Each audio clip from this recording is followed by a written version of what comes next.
इसके ऊपर से रोजाना गुजरते हैं, लेकिन हम में से ज्यादातर लोग इसमें छुपे कंस्ट्रक्शन के मास्टरपीस पर बिल्कुल भी ध्यान नहीं देते। ब्रिजेस की कंस्ट्रक्शन बिल्डिंग के मुकाबले में हद से ज्यादा मुश्किल होती है, क्योंकि बिल्डिंग्स का लोड तो स्टेबल रहता है, जबकि ब्रिजेस का लोड कभी भी एक जैसा नहीं रहता। ब्रिजेस को हर वक्त लाखों टन वजनी लोड बर्दाश्त करना पड़ता है, और वो भी ऐसा लोड जो एक जगह से दूसरी जगह मूव कर रहा हो।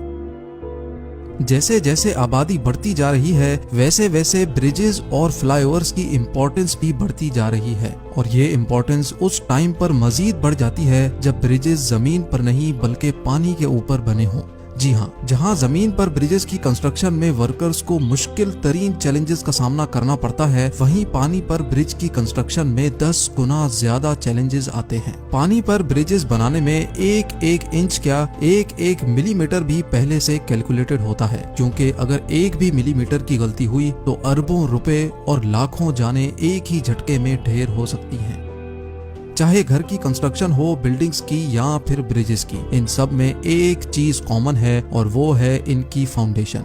जैसे फाउंडेशन के बगैर कोई भी स्ट्रक्चर नहीं बन सकता, वैसे ही फाउंडेशन के बगैर ब्रिजेस की कंस्ट्रक्शन भी मुमकिन नहीं है। अब सवाल ये उठता है कि गहरे समंदर और दरिया पर बने ब्रिजेस की फाउंडेशन तो पानी के भी अंदर होती है, लेकिन पानी के अंदर ये फाउंडेशन आखिर बनाई कैसे जाती है? कैसे लहरों के नीचे अरबों लीटर पानी में ये काम अंजाम दिया जाता है, और समंदर के अंदर बनी फाउंडेशंस कैसे इतनी मजबूत होती हैं जो पानी और लहरों के प्रेशर में भी एकदम ब्रिज को मजबूती से पकड़े रखती हैं?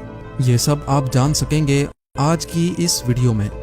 पानी में कंस्ट्रक्शन करने के लिए इंजीनियर्स का सबसे पहला टास्क होता है पानी की गहराई देखना, और साथ साथ पानी के नीचे जो जमीन है उसके बारे में इंफॉर्मेशन कलेक्ट करना। पानी की गहराई कितनी है, पानी के नीचे जमीन पथरीली है या रेतीली, ये जानकारी हासिल करने के लिए प्रोफेशनल स्कूबा डाइवर्स समंदर के बॉटम तक जाते हैं, और कई हफ्तों तक सिर्फ इंफॉर्मेशन कलेक्शन का काम ही चलता रहता है। अगर पानी कम होगा तो फाउंडेशन की कंस्ट्रक्शन भी आसान होगी, लेकिन अगर पानी गहरा निकला तो वर्कर्स की जान को खतरा भी होगा। साथ साथ कंस्ट्रक्शन कॉस्ट और मेहनत दोनों 10 गुना ज्यादा बढ़ जाएंगी।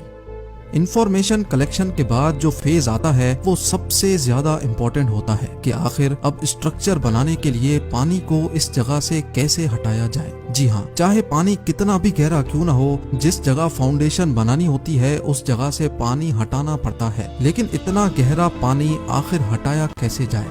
इंजीनियर्स ने इसके भी 3 मेथड्स निकाल रखे हैं। सबसे पहला और सबसे पुराना मेथड कॉफर डैम कहलाता है, यानी जिस जगह कंस्ट्रक्शन होनी होती है उस जगह पर चारों तरफ इतनी मिट्टी डाली जाती है कि वो पानी के लेवल से भी ऊपर हो जाए। जब चारों साइड्स ब्लॉक हो जाती हैं तो बीच से पानी निकालकर उसको खुश्क कर लिया जाता है, जहां कंस्ट्रक्शन का काम अब आराम से किया जा सकता है।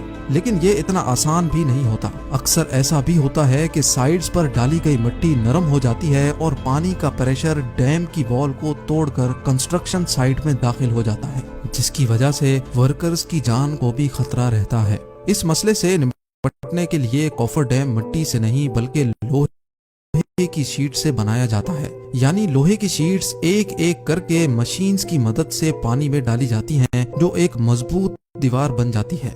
कंस्ट्रक्शन का काम खत्म होने पर नॉर्मली कॉफर डैम को हटा दिया जाता है। फाउंडेशन बनाने का दूसरा मेथड केसॉन्स कहलाता है। इस तरीके में फाउंडेशन पहले जमीन पर बनाई जाती है और फिर उसको किसी शिप की मदद से उस जगह पहुंचाया जाता है जहां उसको इंस्टॉल होना होता है। अब चैलेंज होता है इसको पानी के अंदर डालने का, क्योंकि ये फाउंडेशन एक बॉक्स जैसी होती है जो नीचे से बंद और ऊपर से खुली होती है। अगर इसको ऐसे पानी में डाला गया तो ये पानी के ऊपर ही तैरती रहेगी, जैसा कि ये गिलास पानी में तैरता आप देख सकते हैं। ये फाउंडेशन पानी पर फ्लोट ना करे, इसके लिए इंजीनियर्स के पास एक तरीका होता है। अगर पानी ज्यादा गहरा होता है तो पहले शिप्स की मदद से बड़े बड़े पत्थर डालकर पानी के नीचे जमीन की भराई की जाती है, और फिर केसॉन को पत्थरों के इस पहाड़ पर शिप क्रेन्स की मदद से रख दिया जाता है, और आखिर में इसके अंदर ऊपर से कंक्रीट डालकर इसको और ज्यादा वजनी और मजबूत बना दिया जाता है। लेकिन अगर पानी इससे भी ज्यादा गहरा हो तो फिर क्या किया जाए? इसके लिए फाउंडेशन बनाने का तीसरा मेथड इस्तेमाल किया जाता है, जिसको बैटर्ड पाइल्स भी कहा जाता है। इस मेथड में लोहे के बड़े बड़े पाइप्स को शिप्स की मदद से कंस्ट्रक्शन साइट पे पहले ट्रांसपोर्ट किया जाता है। प्लान ये होता है कि पहले इन पाइप्स को पानी के नीचे जमीन में धंसाया जाए, लेकिन धंसाने का काम आखिर मुमकिन कैसे होगा? ये पाइप इतने हल्के तो होते नहीं कि इनको इतनी आराम से जमीन के अंदर धंसाया जा सके। आखिरकार एक एक पाइप हजारों टन वजनी होता है। इसके लिए स्पेशल किस्म के बड़े बड़े हैमर्स शिप पर इंस्टॉल करके कंस्ट्रक्शन साइट पे मंगाए जाते हैं, जो इन पाइप्स को लगातार ठोक ठोक कर जमीन में इतना ज्यादा धंसा देते हैं कि अब बड़ी बड़ी लहरें हों या समंदरी तूफान इन पाइप्स को 1 मिलीमीटर भी इधर से उधर नहीं कर सकते। अब पानी के बीचों बीच एक मजबूत और ठोस फाउंडेशन तैयार है, जिसके ऊपर ब्रिज की कंस्ट्रक्शन की जा सकती है। लेकिन ये सब इतना आसान भी नहीं होता जितना आसान ये कहने और सुनने में लगता है। इस सारे प्रोसेस में सालों की मेहनत और कई जानें भी गंवाई जाती हैं। आइए देखते हैं जमीन और पानी पर बनाए गए दुनिया में 10 सबसे ज्यादा लंबे तरीन ब्रिजेस। नंबर 10, यूएस में मौजूद 1979 में कंप्लीट किया जाने वाला ये ब्रिज मैनशेक स्वैम्प ब्रिज के नाम से मशहूर है, जिसकी लंबाई 36 किलोमीटर है। नंबर 9, 2017 में कंप्लीट होने वाला ये ब्रिज चाइना में मौजूद वुहान मेट्रो ब्रिज के नाम से जाना जाता है, जो टोटल 37 किलोमीटर लंबा है। इस ब्रिज को बनाने में 13 सालों का टाइम लगा था। नंबर 8, 1956 में कंप्लीट होने वाला ये ब्रिज यूएस में लेक पोंचाट्रेन कॉजवे के नाम से जाना जाता है। इस ब्रिज की लंबाई 38 किलोमीटर है। Guinness book of world record के मुताबिक पानी पर बनाया गया ये सबसे बड़ा ब्रिज है। नंबर 7, 2010 में कंप्लीट होने वाला ये ब्रिज चाइना में मौजूद बीजिंग ग्रैंड ब्रिज के नाम से मशहूर है, जो टोटल 48 किलोमीटर लंबा है। नंबर 6, थाईलैंड में मौजूद ये ब्रिज 55 किलोमीटर लंबा है, जो बैंगना एक्सप्रेस वे कहलाता है। नंबर 5, 2008 में कंप्लीट होने वाला वाइनन वाई ग्रैंड ब्रिज चाइना में मौजूद है, जो 80 किलोमीटर लंबा है।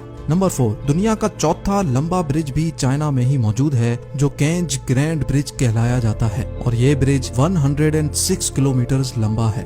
नंबर 3, सिर्फ 4 सालों में कंप्लीट होने वाला ये ब्रिज भी चाइना में मौजूद है, जो टियानजिन ग्रैंड ब्रिज के नाम से जाना जाता है। ये ब्रिज 114 किलोमीटर लंबा है। नंबर 2, दुनिया का दूसरा लंबा तरीन ब्रिज 157 किलोमीटर लंबा है, जो ताइवान में मौजूद चेंगुआ वायडक्ट के नाम से मशहूर है। और अब नंबर 1, दुनिया का सबसे लंबा तरीन ब्रिज चाइना में मौजूद है, जो सिर्फ 5 सालों में तैयार कर लिया गया, हैरत अंगेज तौर पे 165 किलोमीटर लंबा है। इस ब्रिज को बनाने में 10,000 वर्कर्स एक ही वक्त में काम करते थे, और इस पर टोटल 640 अरब रुपयों का खर्चा हुआ। उम्मीद है इस वीडियो से मिलने वाली जानकारी आप सिर्फ अपने आप तक ही नहीं रखेंगे। अगर वीडियो अच्छी लगी है तो इसको भरपूर लाइक करें और दोस्तों के साथ भी शेयर करें। आप लोगों के प्यार भरे कमेंट्स देने का बहुत बहुत शुक्रिया। मिलते हैं अगली शानदार वीडियो में।